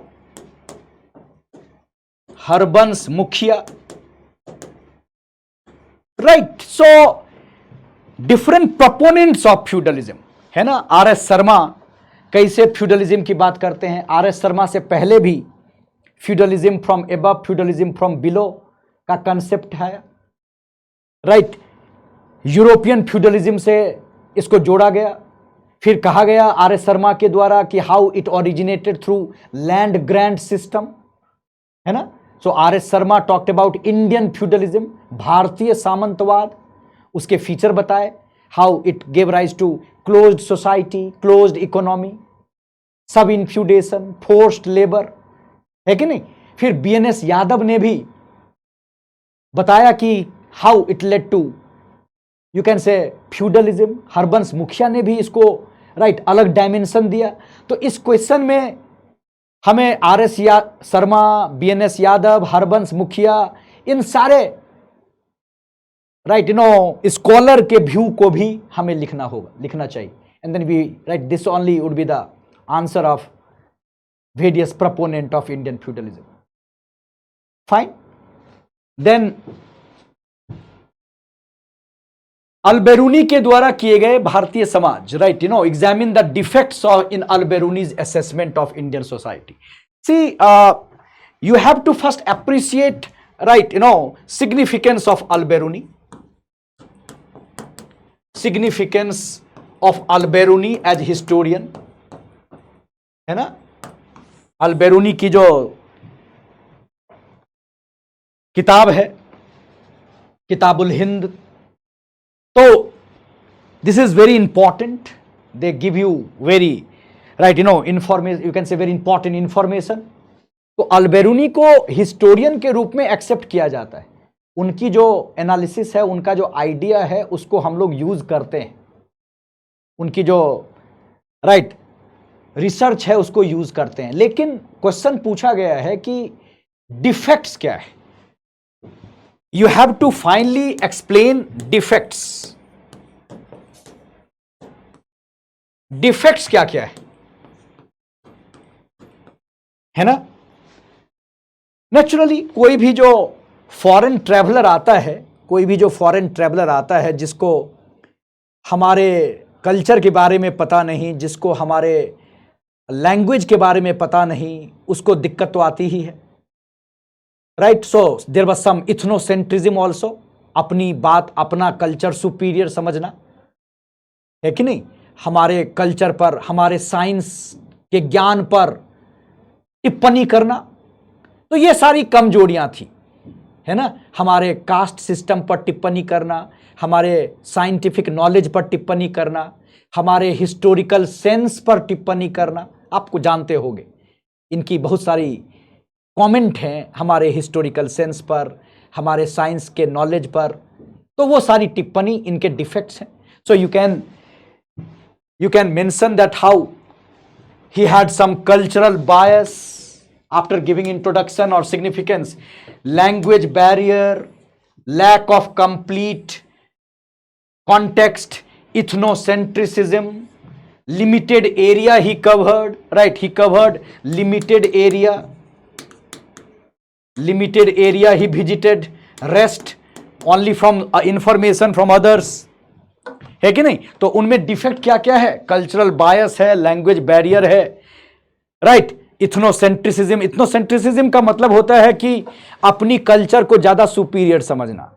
तो generally foreign travellers इन सारे चीजों से सफर करते हैं, उनको हमेशा लगता है कि उनकी कल्चर ज्यादा सुपीरियर है। तो यह समस्या भी थी अल्बेरूनी के साथ। So we can use this. Then discuss the importance of Sufi literature as an important source of history. So as a source हमें बताना है कि कैसे हमारे पास सूफी लिटरेचर है। Actually they have asked this kind of question before also, earlier also, right? तो सूफी जो literature है, ये क्वेश्चन पूछा जाता है। सूफी लिटरेचर अलग अलग तरह का है, वो हम लोग यूज करते हैं। हमें आपको एग्जाम्पल देना पड़ेगा। बहुत सारी किताबें हैं, सूफी सेंट की बायोग्राफी है, लेटर्स है। So you have to use it, and on that basis only we are reconstructing the Sufi tradition. So actually in this question you have to talk about malfuzat, you have to talk about maktubat, you have to talk about tazkiras, and then you have to give some works, suppose Kasful Mahzoob by Huzwiri, like that we have some more book. So actually you have many examples of malfuzat, we have many example of maktubat, we have many example of tazkiras. वो सारे examples आपको इधर देने पड़ेंगे। अगर आपने दिया है तो दिस इज फैक्चुअल, बट बहुत अच्छे मार्क्स आएंगे इफ यू हैव मेंशन्ड मलफूजात, मकतूबात, तज़किराज, है कि नहीं। तो these are some important Sufi literature. और एक बार अलग से क्वेश्चन पूछा हुआ है मलफूजात के बारे में, फाइन। तो ये सारी चीज जीएस के लिए भी इंपॉर्टेंट है, तो आप देखते होंगे हमारी एनसीईआरटी में भी है। So they have asked this question. Then coming to what factors do you attribute for the decline of Delhi Sultanate? So in introduction you will write introduction you will write that how decline of Delhi Sultanate was a process, right? It was the result of a process, and there were different factors, there were many factors responsible. Then you can also write how you can see some you can say factors for decline during the Mohammad bin Tughlaq period, है ना, मोहम्मद बिन तुगलक के period में भी decline शुरू हो गया था। फिर फिरोज शाह तुगलक के पीरियड में, फिरोज शाह तुगलक के पीरियड में कुछ और फीचर्स आए जिसने डिक्लाइन को रोका नहीं, डिक्लाइन बढ़ता गया। And then came the invasion of Timur, Timur's invasion, Timur's invasion, है ना, Timur's invasion, Mongols invasion, Timur's invasion. और मोहम्मद बिन तुगलक के समय से ही right relationship with nobility, relationship with nobility, relationship with ulema. तो हम देखेंगे कि कैसे मोहम्मद बिन तुगलक के समय से ही उलेमा और नोबिलिटी के साथ रिलेशनशिप एक दूसरे लाइन पे हो रहा था। फिरोज शाह तुगलक ने सबको खुश करने का प्रयास किया। Right, you will see some economic policies also, how it contributed, then Taimur's invasion, and then we can mention some miscellaneous factors. Finally, decline of Delhi सल्तनत। तो हमें बताना है कि सल्तनत का डिक्लाइन उन सारे फैक्टर्स पे के कारण से हुआ था कि कैसे नोबिलिटी के साथ, राइट, राजपूत के साथ, जो मुगलों ने बाद में समझा कि कैसे राजपूत के साथ रिलेशन को इंप्रूव करके साम्राज्य को बचाया जा सकता है। So probably they could not appreciate that, right. And then Mongol factor was always a constant factor. तो हम इसको एक इंट्रोडक्शन दे सकते हैं। फिर हम लोग मोहम्मद बिन तुगलक के पीरियड में डिक्लाइन के कुछ फैक्टर्स को हाईलाइट कर सकते हैं। फिरोज शाह तुगलक के पीरियड में कुछ डिक्लाइन के फैक्टर्स को हाईलाइट कर सकते हैं। उसके बाद हालत ऐसी हो गई कि सपोज एडमिनिस्ट्रेटिव रीजन, इक्तादारी हेरिडिटरी होने लगी। सो you can choose your own approach, but this approach would also be, you can से, गुड अप्रोच। आप धीरे धीरे बताएंगे कि कैसे administrative, military, economic factors important हो गए फिरोज शाह तुगलक के समय में। और फिर जब सब कुछ कमजोर हो गया था तो तैमूर लंग का इन्वेजन, जिसने कैन से पूरा बर्बाद कर दिया। और उसके बाद सैयद आए, लोदी आए। Lodis tried to save the empire, लेकिन Lodi theory of kingship, insulting, right, so that kind of insulting their own, you can say, brothers, that kind of factor also played important role. तो हम उन सारे फैक्टर को, क्योंकि पॉइंट वाइज लिखना ठीक नहीं होगा, राइट, खासकर, right, it would be in this kind of question there would not be a flow. तो हम धीरे धीरे बता सकते हैं कि ग्रेजुअल डिक्लाइन होता चला गया, ग्रेजुअल डिक्लाइन होता चला गया और साम्राज्य टूट गया। तो दिल्ली सल्तनत के डिक्लाइन में, राइट, फैक्टर्स मोहम्मद बिन तुगलक के पीरियड में भी देखे जा सकते हैं, फिरोज शाह तुगलक के पीरियड में भी देखे जा सकते हैं, एंड देन एक्सटर्नल फैक्टर भी देखे जा सकते हैं। और कुछ पॉलिसीज में जो उनकी कमियां थी उसको भी हाईलाइट किया जा सकता है। तो this kind of answer we can highlight, right. What factors do you attribute for the decline of Delhi Sultanat, right. Then coming to next question, the motive, this is naturally expected question, right. Alauddin Khilji पे हमेशा question पूछा जाता है। The motive of Alauddin Khilji's agrarian policy was to curb the power of the intermediaries, examine the measure which he adopted. So what all he adopted, all those measures, right, all those measures, how he was actually trying to curb the intermediaries, khuts, mukaddams, chaudhries, how he was actually trying to, right, so actually you have to write how, right, what was the policy to curb particularly the agrarian policy.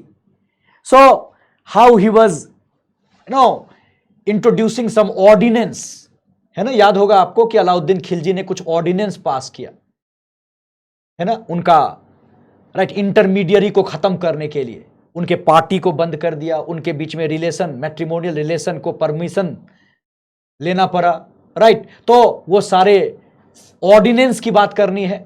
Then you have to write how what kind of policy he adopted for khuts muqaddams chaudharis. Then you have to write how he took 50%, he maintained direct relation with the peasant, land measurement, right, survey. So all this you have to write, and you have to examine whether this policy actually, when they say examine, you have to write how this policy, their motive was to curb the power of intermediary, whether it was successful in that or not. तो ये बात तो तय है कि चाहे वो pageant को उतना वेलफेयर कर सके हो या नहीं कर सके हो, लेकिन रिवोल्ट को तो कर्व कर ही दिया है कि नहीं। तो of course he was successful in curving the intermediaries, खासकर उनके टाइम में कंट्रोल तो रहा ही, रिवोल्ट नहीं हुआ। लेकिन हां, अगर बात किया जाए कि उन्होंने पेजेंट को वेलफेयर को इंश्योर किया, राइट, ये थोड़ा डिस्प्यूटेड है, पेजेंट का वेलफेयर हो पाया कि नहीं हो पाया। तो his main purpose was to curb the power of the intermediary, his main purpose was to gather maximum. Why to gather maximum? Because he wanted to, right, accumulate more fund for army. He was a great imperialist. उनका main मकसद था कि army के लिए ज्यादा से ज्यादा पैसा वो कलेक्ट कर पाए। तो उनको जरूरत थी 50%, है ना, टैक्स लेना, कोई रिवोल्ट नहीं होना। That was a great, right, success. He control the market also, price control.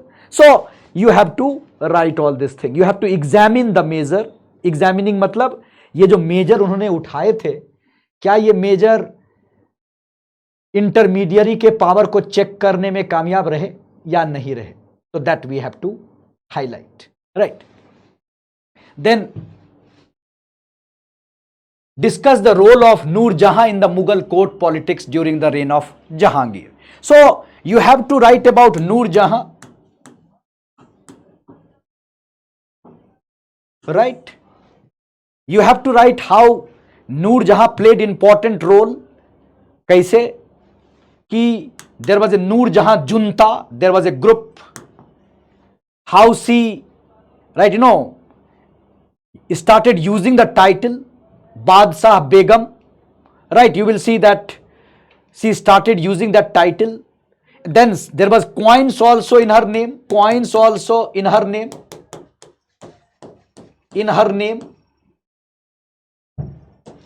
right? And his brothers, right, his relatives, his father, they were given high post. तो टाइटल यूज करना बादशाह बेगम का, एक जुंता बना लेना, अपना ग्रुप बना लेना, सारे डिसीजंस खुद लेना, है कि नहीं, सारे डिसीजंस खुद लेना, कॉइन्स अपने नाम से भी इशू करना। तो ये सारे बताते हैं कि Nur Jahan started playing important role during the period of Jahangir, right. हम पहले वो बताएंगे, लेकिन here you have to mention that there is a counter opinion also, there is a counter opinion also. Nurul Hasan historian है, उन्होंने कहा है कि she played important role after, right, Jahangir became weak. So Nurul Hasan का ओपिनियन भी इसमें लिखना अनिवार्य होगा। If you are not highlighting Nurul Hasan opinion, तो हमारा आंसर केवल 50% होगा। तो नूरुल हसन ने काउंटर व्यू भी किया है। नूरुल हसन ने कहा है, और बाकी और भी कई यूरोपियन हिस्टोरियन हैं, उन्होंने भी कहा है कि कैपेबल लेडी थी वो नूर जहां, लेकिन ये कहना कि she started playing dominating role in court politics, it is exaggerated, ये अतिशयोक्ति है, ये कुछ ज्यादा है। तो हम उन काउंटर ओपिनियन की भी बात करेंगे, तब जाके ये आंसर, राइट, कंप्लीट होगा। काउंटर ओपिनियन को केवल ये प्रूव कर देंगे कि नूर जहां प्लेड इंपॉर्टेंट रोल, भले कमांड में डिस्कस है, लेकिन एक ओपिनियन है नूरुल हसन का जिसको हमें हाईलाइट करना पड़ेगा। Fine. Then you have Balban. The question is why, question is why did Balban prefer consolidation over expansion? I hope you understand it that Balban का जो पीरियड था, right, Balban's period was a period of consolidation, and then when you will see Khalji's period, जब अलाउद्दीन खिलजी आए, तुगलक आए, then you will see the expansion. Now question is, right, you can write the first introduction, but question is why consolidation? ये consolidation क्यों? Why consolidation? So why consolidation? You have to write challenges, है ना? आप क्या लिखेंगे इसमें? Consolidation को क्यों प्रेफर किया बलबन ने? क्योंकि there was internal challenges, internal challenges, there was external challenges, external challenge, है कि नहीं? है ना? याद है ना आपको कि बलबन के आने के बाद इंटरनल चैलेंज थे, एक्सटर्नल चैलेंज थे. क्या क्या इंटरनल चैलेंज थे? सुल्तान को इज्जत नहीं दी जा रही थी, सुल्तान और नोबिलिटी के बीच में कॉन्फ्लिक्ट था. यह जरूरी था कि सुल्तान को रिस्पेक्ट मिले. He develop the theory of kingship. Then there was issue, है ना? बंगाल में इशू था, राजपूत का इशू था, लॉ एंड ऑर्डर का इशू था. तो जब इतने इंटरनल चैलेंजेस होंगे तो एक्सपेंशन कैसे होगा? बलबन को लगा कि सबसे पहले इन सारे इशू को हमें हैंडल करना पड़ेगा. He talked about blood and iron policy, blood and iron policy. So you will have to give example of blood and iron policy. तो why did Balban prefer consolidation? तो आंसर होगा because there were internal challenges, there were external challenges. हम सारे internal challenge को लिखेंगे. हम लोग बताएंगे कि क्या क्या प्रॉब्लम थी बलबन को, है ना? सुल्तान की स्थिति क्या थी, नोबिलिटी का इंटेंशन क्या था, उलेमा का इंटेंशन क्या था, लोकल रूलर्स का इंटेंशन क्या था, इक्तादार की क्या समस्या थी, है ना? तो बलबन को लगा कि पहले इक्तादारी सिस्टम को दुरुस्त करते हैं, पहले उलेमा से नोबिलिटी को कंट्रोल करते हैं, उसके बाद एक्सपेंशन करेंगे. तो therefore he was more favouring consolidation. There was some external factor also, है ना? क्या एक्सटर्नल फैक्टर था? Mongol problem. Mongol problem was a very important problem. तो बलबन के बारे में आपको बताना है चैलेंजेस. बलबन को क्या क्या चैलेंजेस थे और बिना उन चैलेंजेस को हैंडल किए आप एक्सपेंशन के बारे में सोच नहीं सकते. जब Rajput ruler, some local ruler particularly in Bengal, they are revolting, there is constant threat of Mongol, है ना? जब उलेमा एम्बिशस हो, जब नोबिलिटी एम्बिशस हो, जब सुल्तान ताकतवर ना हो, इस समय में एक्सपेंशन करना सुसाइड करना होता. इसलिए बलबन ने कंसोलिडेशन को फोकस किया. I hope you are getting this. So answer is why did Balban prefer consolidation? You have to explain challenges of Balban. ठीक है? Then next question is Mughal painting में European painting, influence of European painting incorporated in Mughal miniature painting, right? So actually this question was asked earlier also. So of course when you say the influence of European painting in Mughal miniature tradition, so of course 3D painting, oil painting, right, light and color का use होना, right, portrait painting को develop होने में नई technology को use करना. So all this, right, of course European influence. And European influence you can C in Akbar's period, you can see in Jahangir period, you can see in Shah Jahan's period, European influence. तो हम पहले introduce करेंगे कि what is Mughal painting miniature tradition, right, how it developed, and then you can mention that how European painting influenced it, what is called perspective painting, foreshortening, ये सारे हमें लिखने होंगे. लेकिन when you are writing this question there is a study, एक किताब है, एक स्टडी है जिसका जिक्र करना भी बहुत इंपॉर्टेंट है यूरोपियन पेंटिंग में. सो ये स्टडी को बिना लिखे ये आंसर कंप्लीट नहीं होगा. This is as a kaiser, very important, very important.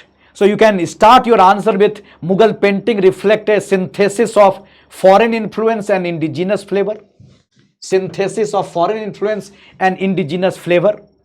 और सबसे इंपॉर्टेंट है इनकी किताब है जिसमें कि यूरोपियन इन्फ्लुएंस की बात की गई है. सो क्या क्या यूरोपियन इन्फ्लुएंस है? 3 dimensional technique, 4 shortening, use of light and shade, oil painting. So you can keep on adding all those features and you can give example that how there was illustration and how in illustration they use European technique, right? And Akbar and Shah Jahan, in these 2 period you will see more use of European technique. Fine. So European influence painting में था, इसकी right हमें बात करनी पड़ेगी. Fine. Then the Marathas posed a significant threat to the integrity of the Mughal empire. So in this question you have to write actually Mughal Maratha relation. Mughal Maratha relation. Mughal Maratha relation. Different phases. How they were threat, right? So how they were threat to the integrity of the Mughal empire. So in this question you have to talk about how Shivaji was a threat. So till the death of Shivaji you can mention that how Shivaji actually disturbed the integrity of the Mughal empire. Shivaji का role लिखेंगे. Then after the death of Shivaji, suppose after 1680, how Shivaji's successor, right, Sambhaji or Raja Ram, right, they were the threat till 1707, and how Aurangzeb had to come to south and he killed Sambhaji. So that it suggests what? That how they considered themselves as threat. And when you are writing Shivaji, you can write how there was Treaty of Purandar and after that again the relationship could not improve. So different phases में आपको बताना है. They are not asking only Shivaji, they are asking Marathas. So Shivaji, then after that you will see his successor, then after that you will see Peshwa, they also were the threat, है ना? So gradually you will see that how gradually the Marathas were responsible for their reaction, were responsible for decline of Mughals. So in इस question में you have to write different phases of Mughal Maratha relation, different phases, right? हर एक phase में Mughal Maratha relation कैसे improve हुआ, कैसे deteriorate हुआ, है ना? कुछ इंप्रूवमेंट का भी साइन है, जैसे मैंने बताया कि ट्रीटी ऑफ पुरंदर, लेकिन उसके बाद फिर से डिटोरिएट कर गया. So you have to write this thing in this question. Then Hyder Ali, of course you consider this question as modern India question, but 18th century में this statement was made by Wilkes that Hyder Ali was born to build an empire and Tipu Sultan to lose one. So in part 1 you will write achievements of Hyder Ali, right? The contribution of Hyder Ali. Contribution of Hyder. How he established his empire, how he organized the administration, what was his diplomacy, how he dominated in the first Anglo-Mysore War, how he dominated even in second, but he died in second Anglo-Mysore War,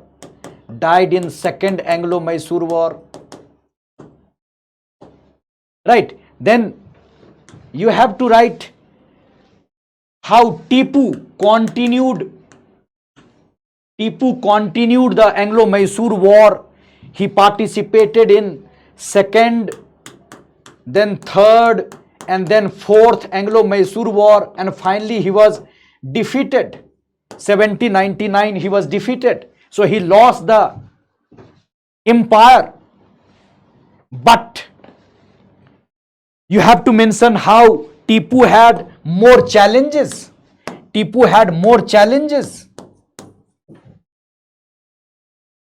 You have to mention how Tipu was a good administrator. Tipu's achievement. Yes, he was defeated, but he had some challenges. Yes, he had some limitations also. Limitation भी था टीपू को. Like his father, he was not a good diplomat. है ना? So हम बताएंगे कि Tipu, of course he lost the empire. In that sense, this statement is correct. लेकिन it is not justified to say that he was a loser. He was also a great administrator. And then you can also mention his reforms. You can mention what was the challenges for Tipu Sultan. And in spite of these challenges, he was not ready to sign treaty, subsidiary alliance. So, Hyder Ali was born to build an empire and Tipu Sultan to lose one. हमें हैदर के achievement को बताना है, हमें बताना है कि टीपू कैसे धीरे धीरे एम्पायर को लूज कर गए, है ना. ट्रीटी ऑफ सेरिंगपट्टनम का जिक्र करना है, 1799 में उनका डेथ का जिक्र करना है. तो ऐसा लगता है कि टीपू लूजर थे, लेकिन हमें टीपू के चैलेंजेस को बताना है, टीपू के अचीवमेंट को बताना है कि नहीं. और बताना है कि Tipu also contributed in saving the empire, and it is a harsh statement to say that he was a loser. He was born to lose, right? तो हम इस तरीके से इस क्वेश्चन को भी हैंडल कर सकते हैं. Fine. Then next question, Ranjit Singh. The analyse the rise of Sikh under Ranjit Singh. So Ranjit Singh, how rise? So you can mention that Ranjit Singh introduction, you can mention that how Ranjit Singh, right, created you can say, developed a stability in 18th century in Punjab. How he organized different misl.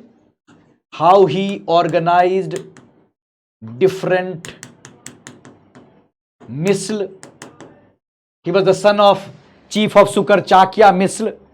And then how he started consolidating his empire in 1790s, how he developed good relation with Afghan ruler, then how he developed good relation with British. He signed Treaty of Friendship, Amritsar, friendship, right, with British, right. तो रंजीत सिंह का rise of course बहुत difficult situation में हुआ. You have to write the difficult situation. What was the condition of Sikh in 18th century? What was the condition? They were not organised. 18th century में सिख का क्या condition था? So what was the condition? So Ranjit Singh को बहुत सारे challenge थे, but in 1790s he started organizing different misl. He started improving relation with Afghan ruler. He started improving relation with British. आप बात कर सकते हो Treaty of Perpetual Friendship. Then how he started developing a powerful army, second best in Asia, a efficient and state, tolerant state. तो रंजीत सिंह का क्या contribution है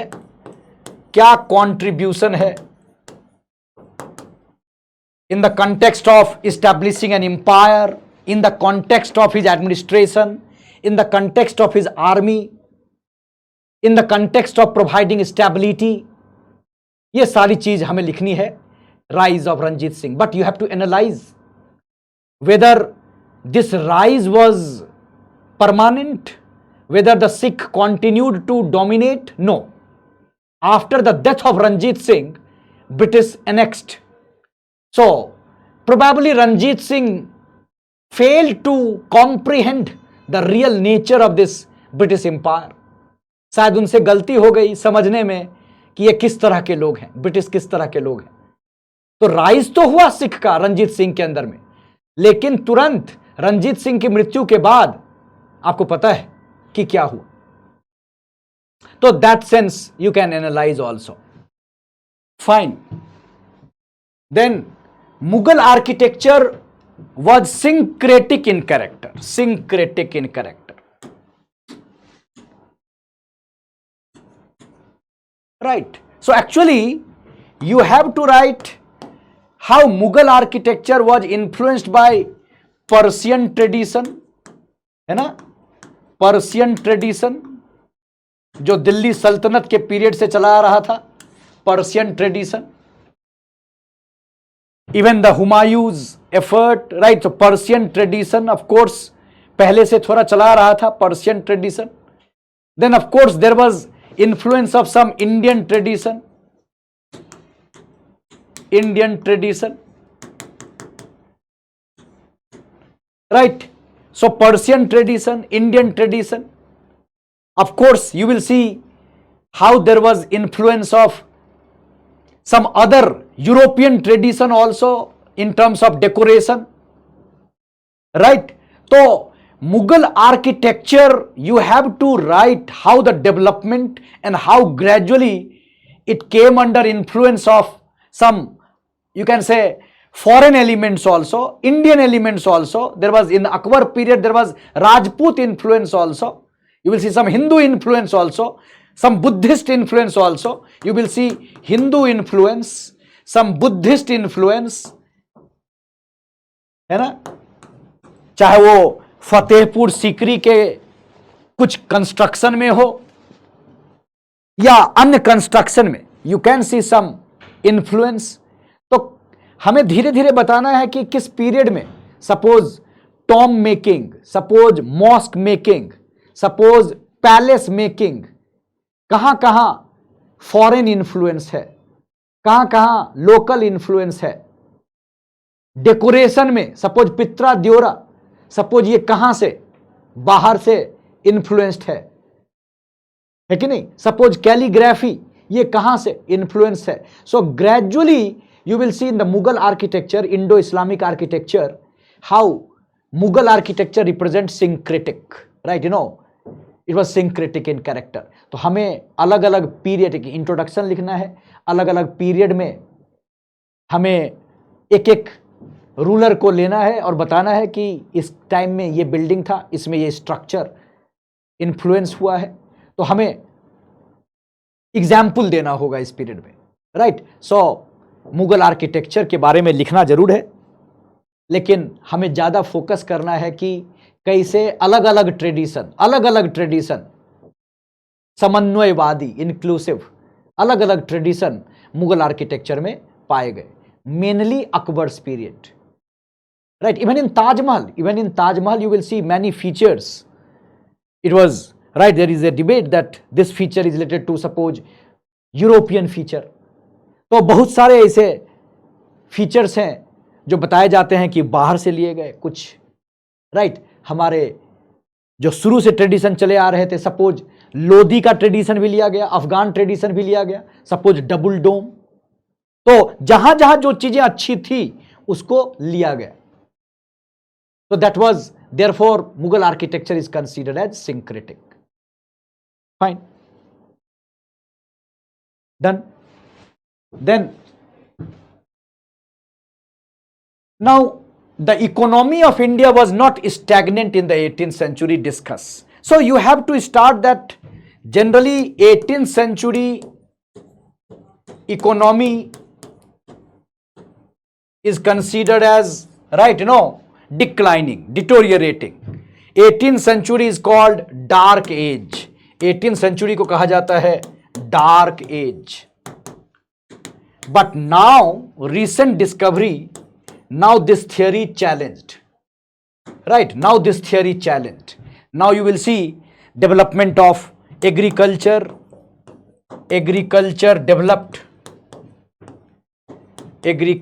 developed, now we are getting example कि agriculture कैसे develop था। You have many, right, industries, right, handicraft industries, then other you can say examples.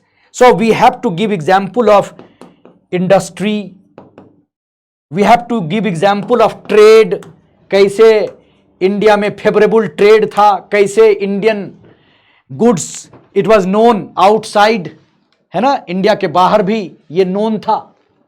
तो अब जो नया रिसर्च है, you have new research and it suggest that it was not stagnant, ये stagnant नहीं था। तो हमें आपको बताना पड़ेगा कि बहुत सारे जोन थे 18th सेंचुरी में जो एग्रीकल्चर के लिए, डिफरेंट प्रोडक्ट के लिए जाने जाते थे। ट्रेड फ्लरिश था, बहुत सारे ट्रेडर्स का एग्जाम्पल मिलता है, रिच ट्रेडर। सपोज बंगाल की भी हिस्ट्री पढ़ते हैं तो जगत सेठ, तो इस तरह से बहुत सारे ऐसे ट्रेडर्स का एग्जाम्पल मिलता है, बैंकर्स का एग्जाम्पल मिलता है 18th सेंचुरी में। बैंकर्स का, हमें इंश्योरेंस का भी एग्जाम्पल मिलता है। तो कैसे स्टैग्नेंट थी, हम ये राइट यू कैन से हम इसको बताएंगे कि स्टैग्नेंट नहीं थी। शुरू में ऐसा माना जाता था कि it was a dark age, but 18th century economy was not stagnant. हमें इन सारे को एग्जाम्पल देना पड़ेगा। Then so it was not stagnant. Finally you have to write that it was not stagnant, it was developing. Actually British destroyed our economy, है ना, हमारी जो इकोनॉमी, जो अच्छी इकोनॉमी थी, ट्रेड डेवलप था, क्राफ्ट डेवलप था, उसको बर्बाद किया ब्रिटिश ने, हम राइट ऐसा मानते हैं। Then you have to see discuss the nature of Mughal state under Akbar. See in introduction you have to mention that there are many views, different views we have different views, right? And then you can mention that what exactly was the nature of Mughal state. ये अलग अलग historian का राय है, nature of Mughal state. Mughal state को centralised state भी कहा जाता है, सेंट्रलाइज्ड स्टेट भी कहा जाता है, ब्यूरोक्रेटिक स्टेट भी कहा जाता है ना, ब्यूरोक्रेटिक स्टेट भी कहा जाता है। अलग अलग हिस्टोरियन के राय है, राइट। सपोज एक हिस्टोरियन कहता है it was patrimonial bureaucracy. Then you have paper state, then you have war state or military state और war state, है ना। तो बहुत सारे व्यूज हैं, right. It was military state और वॉर स्टेट, और it was a centralised state और bureaucratic state, it was a paper state, है कि नहीं। तो ये सारे व्यूज हैं, हमें एक एक व्यू को लेना है and then you have to explain, right. You have to explain. Suppose you have Aligarh school of historian, है ना, चाहे सीरीन मुसबी हो या अतहर अली हो, how mansabdars were playing important role. तो हमें इस आंसर में कुछ हिस्टोरियंस के व्यू को लिखना जरूरी होगा, है कि नहीं। अलीगढ़ स्कूल के हिस्टोरियन हो या कुछ यूरोपियन हिस्टोरियन हो, या जैसा मैंने कहा कि एक नया प्रिंसिपल है patrimonial bureaucracy was the servant of the state. तो हमें कुछ नए व्यू को भी इनकॉर्पोरेट करना पड़ेगा, right, in Mughal state, right, nature of Mughal state. और हर एक व्यू को हम एक्सप्लेन करेंगे, एग्जाम्पल देंगे कि अगर सेंट्रलाइज्ड स्टेट कहा गया है तो क्यों कहा गया है, अगर वॉर स्टेट कहा गया है तो क्यों कहा गया है ना, क्यों जदुनाथ सरकार ने, राइट, इसको एक अलग तरह का स्टेट का पेपर स्टेट की बात की।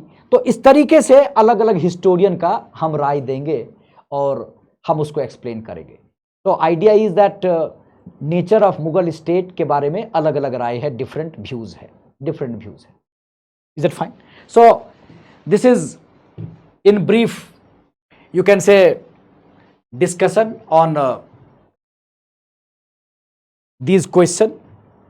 In general, my opinion is that of course कुछ जो मैप के साइट हैं वो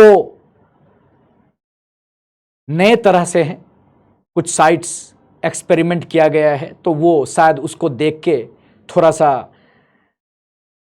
डर लग सकता है। लेकिन अदरवाइज जो क्वेश्चंस पूछे गए हैं दीज आर राइट, जो पैटर्न पे पूछे जाते हैं वही पूछे गए। मैं ये कहूं कि they are directly asked, the language of the question is simple, है कि नहीं? So with this I can tell you that शायद हिस्ट्री ऑप्शनल का फेज आने वाला है, right? This kind of question suggest कि वो चाहते हैं कि हिस्ट्री ऑप्शनल फिर से डोमिनेट करे जैसा पहले डोमिनेट किया करता था। So we will try to see the question of the paper 2 also. So in the next session we will definitely see the trends of the paper 2. So thanks a lot for listening to me and all the best. Thank you. So you will see, we will meet again. Done. So Jai Hind.